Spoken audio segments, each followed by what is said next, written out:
Thanks to Brookings for having us here. This has been a good month for the middle skills question. It would have been a good month even just if we had Ron's event here today. But beyond that, there have been some other good things that have happened that I think give us a lot of hope, at least at the federal policy level. Two main things I want to talk about. Obviously, we talked a lot about the Recovery Act. And I think, in many ways, I'm going to say things that folks have already said several times over.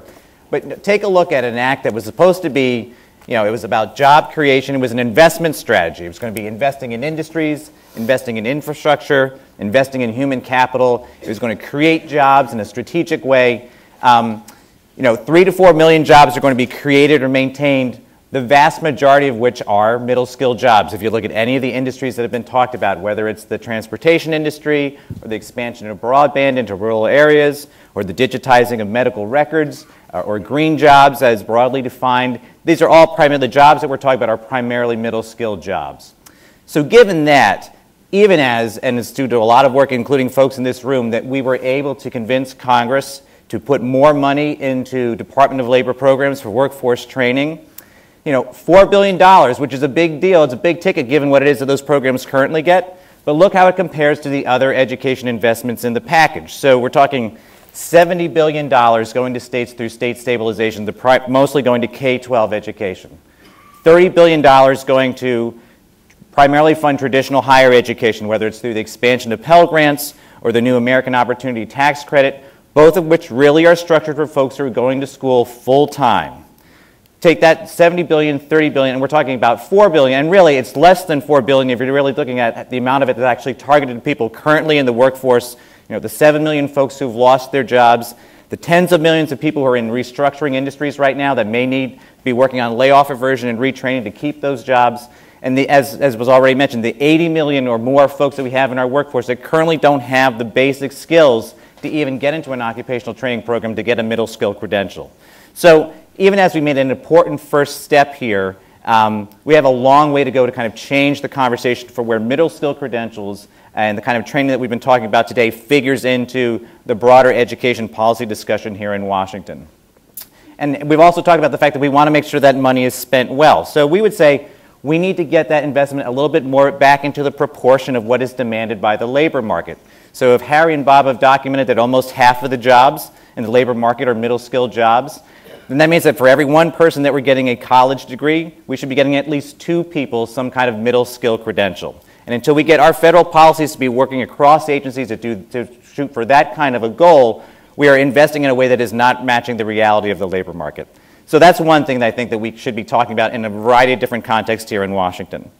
Another thing that happened, obviously, on Tuesday, President Obama talked about, and folks have referenced it several times, that every American should be able to get access to at least 1 year of education and training past high school, whether that was through traditional college, vocational training, apprenticeship. For those of us who have been part of the Skills to Compete campaign, and for those who don't know, Skills to Compete is an effort across business, labor, colleges, community-based organizations, folks from the public health, workforce and education systems, where we've said it's time to change the definition of public education in this country. We should be working to get everybody the equivalent of at least 2 years of education and training past high school, terminating in some kind of industrial certification, vocational degree, or even one's first 2 years of college, and to make sure that we get everybody the necessary basic skills in order to be able to benefit from that training investment. But we'll take President Obama talking about the fact that we're trying to get everybody 1 year of education and training. We're ready to work with him on that. I think what we need to figure out, again, is for whom are we talking about creating that benefit? And we probably are the only people in Washington that are not sitting at their computers right now reading what's actually in the budget that's being released as we speak. And so we will know more details maybe by after lunchtime today. But the reality is that most of the conversation around that proposal has been primarily focused on young people, mainly the transition out of high school. And again, to repeat what's been said several times over, that's a small part of the current and future workforce. And if we're not making that 1 year benefit available to everyone in the workforce, both those entering the workforce as well as those currently in the workforce, it's a missed transformative opportunity.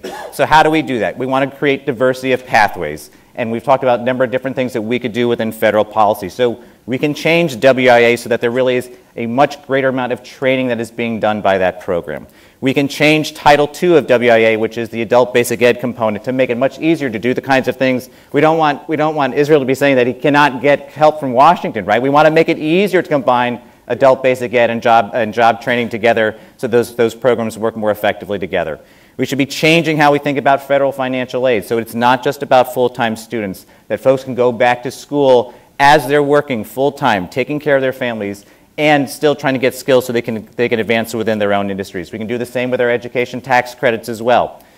We have welfare reform. TANF is going to be up again next year, and we really need to look seriously at why it is that we are categorically excluding people who are on public assistance or transitioning off of public assistance from getting a decent investment in their skills and to move them into the labor market.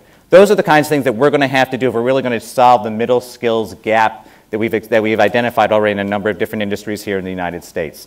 So proportionate investment, pathways, and the third way that we think we can make sure that those dollars are being spent well is through something that's been mentioned several times, sector partnerships. So building the capacity to work with local workforce investment boards, but building it within individual industries, working across firms. So you have multiple firms working together with local labor unions, if it's an organized industry, with local education and training providers to say, how are we going to build this industry to meet its current skill demands, and how are we going to invest in people over time to build this industry so that it's going to be a bedrock of the economy of our local community. And making those kinds of investments, that is going to leverage and make sure that anything that we're putting into our pathways efforts and our education and training efforts are going to make sure that they are effectively being used by those industries, and it's going to be a benefit to the workers and the firms that are part of those industries. So proportionate investment, partnerships, and pathways. We think any federal policy that we're discussing here in Washington this year, those are ways that I think that we can start putting into place some key steps to get to the vision that President Obama talked about on Tuesday night.